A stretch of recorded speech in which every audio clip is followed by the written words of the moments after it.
Assalamualaikum warahmatullahi wabarakatuh.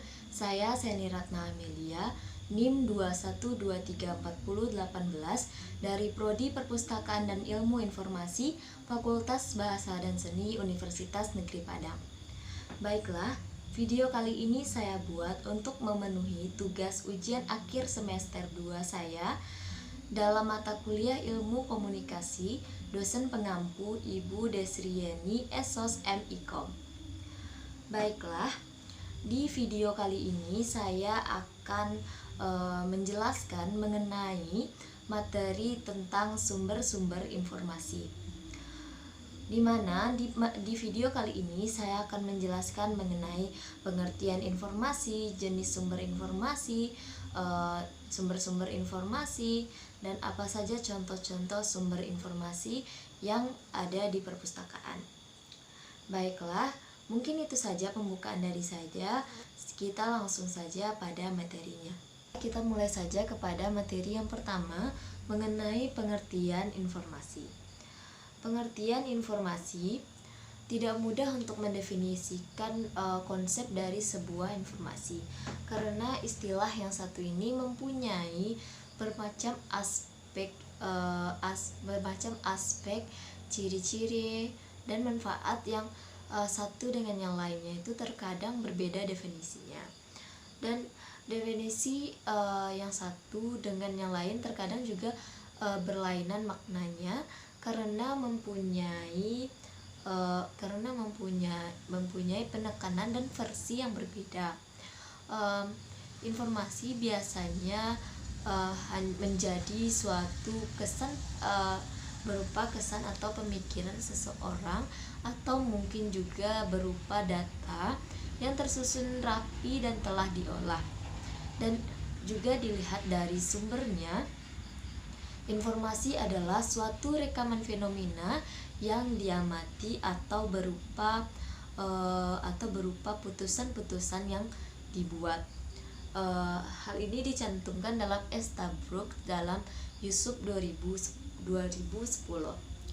Informasi itu sesungguhnya dapat berupa data atau fakta, akan tetapi dapat juga bukan. Karena itu informasi tidak sama dengan data ataupun fakta. Dari besar dan banyaknya informasi yang ada ini, hanya sebagian kecil saja yang berhasil dirasakan, didengar, dilihat, dan direkam oleh manusia. Informasi hanya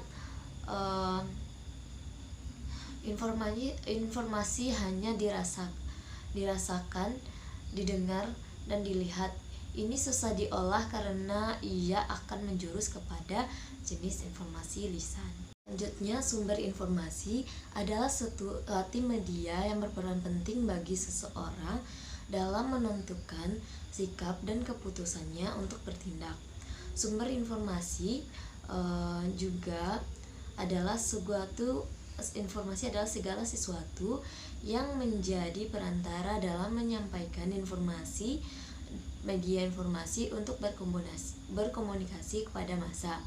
Sumber informasi dapat diperoleh melalui media cetak seperti surat kabar, majalah, dan juga berupa media elektronik seperti televisi, radio, internet, dan juga melalui hal-hal lain. Selanjutnya, mengenai macam-macam media sumber informasi.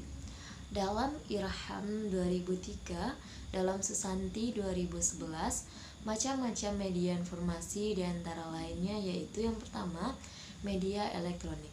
Media elektronik yaitu sebagai sarana untuk menyampaikan pesan-pesan atau informasi-informasi dapat berbeda-beda jenisnya, di antara lain yang pertama yaitu televisi. Televisi dalam penyampaian informasi dapat berupa sandiwara, sinetron, film, forum diskusi, pidato atau ceramah, kuis, cerdas cermat, dan sebagainya. Selanjutnya yaitu yang kedua, radio. Antara lain berisi tentang obrolan-obrolan, sandiwara, dan lain-lainnya. Yang ketiga yaitu melalui video. Hal ini dapat berupa berbagai macam video yang dapat diakses melalui YouTube, TikTok, dan lain-lain. Melalui internet, informasi dalam internet adalah informasi tanpa batas, di mana informasi apapun yang kita kehendaki dapat kita peroleh melalui akses internet. Selanjutnya, jenis yang kedua yaitu jenis media cetak.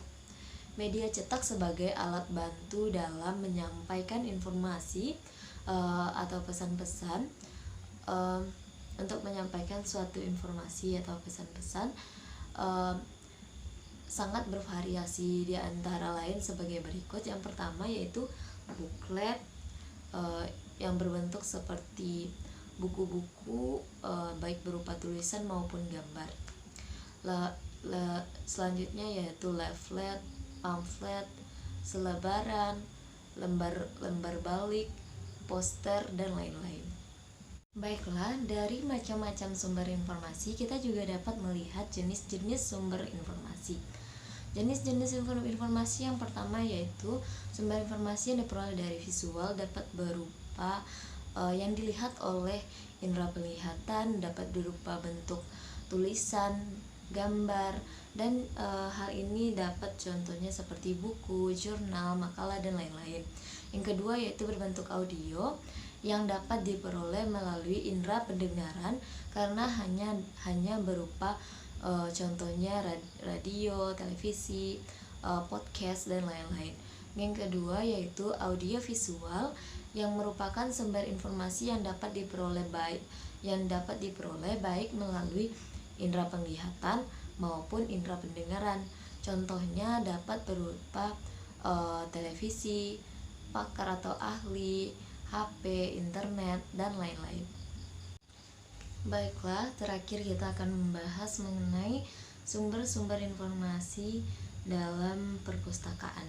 Sumber-sumber informasi dari berbagai jenis dan bentuknya itu tersebar dan dikelola oleh perpustakaan sesuai dengan jenis perpustakaan yang mengelolanya. Perpustakaan sebagai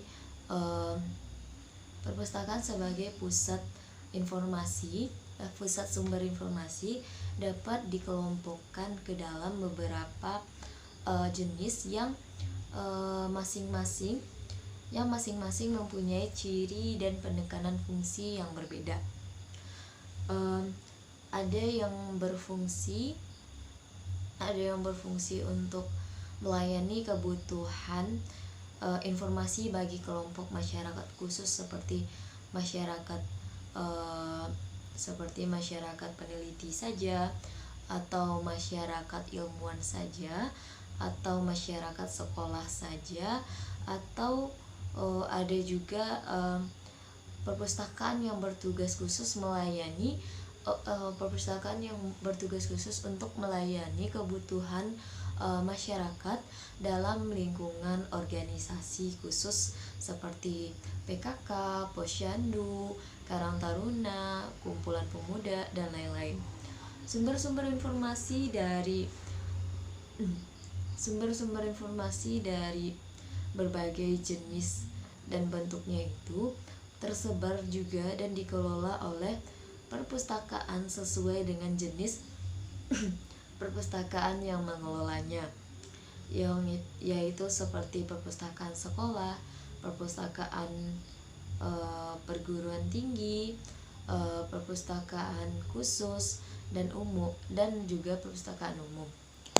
Di samping itu ada juga perpustakaan nasional, daerah tingkat kabupaten, daerah tingkat kota, perpustakaan desa, komunitas tertentu, dan perseorangan juga tentunya. Dan semua jenis perpustakaan ini sangat berfungsi sebagai tempat dan sekaligus sebagai pusat pengelolaan dan penyebarluasan informasi untuk kepentingan masyarakat yang membutuhkan informasi tersebut. Dan untuk perpustakaan Sumber informasi dari sebuah perpustakaan biasanya diperoleh secara visual, yang artinya sumber informasi yang didapatkan oleh pemustaka dan pustakawan ini berasal dari indera penglihatan yang dapat berbentuk berupa informasi tertulis, berupa gambar, dari buku, jurnal, makalah, dan lain-lainnya. Baiklah, mungkin itu saja yang dapat saya jelaskan mengenai sumber-sumber informasi. Jika ada penjelasan saya yang kurang jelas atau penjelasan saya yang salah pengertian, saya mohon maaf. Saya sudahi dengan wassalamualaikum warahmatullahi wabarakatuh.